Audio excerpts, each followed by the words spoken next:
In this video, we will learn how to test a gradient descent algorithm. How to know that the gradient descent algorithm is working fine.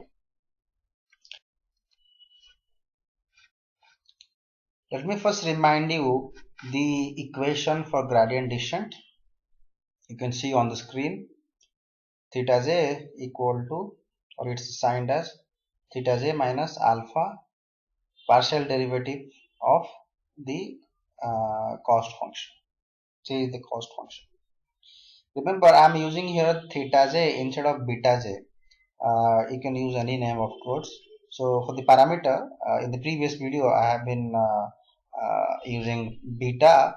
So it's just a change in notation. So good thing about this equation is that the in every iteration, the accuracy level increases, or the theta j is actually it gets closer and closer with every iteration to the best fit parameter, or the best fit theta j.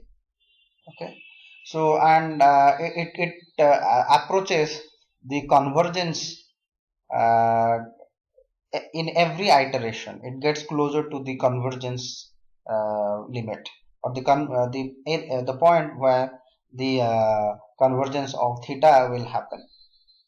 So ideally, what we expect in this case is that the cost function should go down in every iteration. Okay, so that is the criteria. If the GD algorithm or the gradient descent algorithm is working fine, then the cost function should go down. The cost function should go down in every iteration.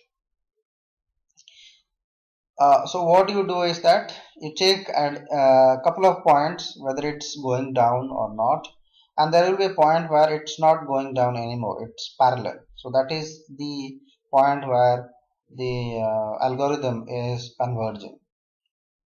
You will have cases like this where the cost function is actually growing up instead of coming down. So this is a typical case where the convergence parameter alpha is actually is fairly large. So we can decrease this alpha value to ensure that the GD algorithm, the gradient descent algorithm, works fine. Just to repeat it, the cost function should constantly go down for the GD algorithm to work fine. So that's one criteria of checking it. Well, there is an automatic rule, so without manually checking it, we can also get to know that whether it works fine or not. If the cost function decreases by less than 10 to the power minus 3 in any single iteration. If the cost function decreases by less than 10.3 in any single iteration, then the algorithm works fine. So there are two ways of doing it, two ways of knowing that whether the algorithm is working fine.